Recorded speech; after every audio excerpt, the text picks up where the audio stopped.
বালুরঘাটের BJP প্রার্থী বিদ্যুৎ কুমার রায় বিজেপির ফার্স্ট লিস্ট প্রকাশের পর বিদ্যুৎ কুমার রায়কে শুভেচ্ছা জানালেন বিজেপির কর্মীরা দক্ষিণ দিনাজপুর জেলা বিজেপির কার্যালয়ে। বিদ্যুৎবাবু এই বিষয়ে কি জানিয়েছেন শোনাবো।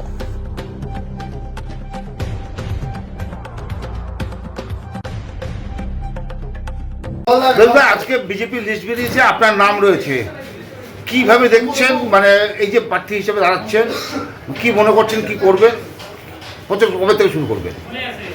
প্রচার শুরুই করতে হবে, আজকে থেকেই দরকার হলে করতে হবে। বিষয়টা হচ্ছে সুকান্তবাবুর যে উন্নয়নের যে ধারা এখানে চলছে সেটাকে একদম তৃণমূল স্তর থেকে একদম উপর পর্যন্ত নিয়ে যাব আমরা।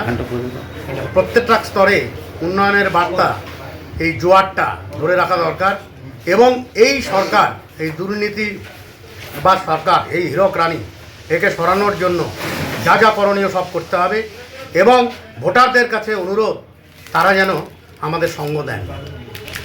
এই মুহূর্তে বালুঘাটে যিনি দাঁড়াচ্ছেন তিনি হচ্ছে একজন হেভিওয়েট প্রার্থী রয়েছেন বলে যতদূর জানতে পারছি, এখনও তৃণমূল থেকে নাম ঘোষণা হয়নি। তবে সেই ক্ষেত্রে আপনার স্ট্র্যাটেজি কী হবে? স্ট্র্যাটেজি জনতা জনার্দন, কোনো হেভিওয়েট এখানে নেই। যারা কাজ করবে, যাদের কাজ করছে, মোদিজির যে দিশা যারা পালন করে চলবে তারাই জয়ী হবে এবং পরিবর্তনের যে জোয়ার এসছে সেটা অবশ্যই ফলপ্রসূ হবে। রাজ্য জুড়ে একটা পরিবর্তনের যে হাওয়া উঠেছে সে তো রয়েছেই, কিন্তু শুধুমাত্র এই বালুঘাটে আপনি যেখানে দাঁড়াতে থাকছেন বালুঘাটে, সেই বালুঘাটের কী কী বিষয়কে অগ্রাধিকার দেবেন?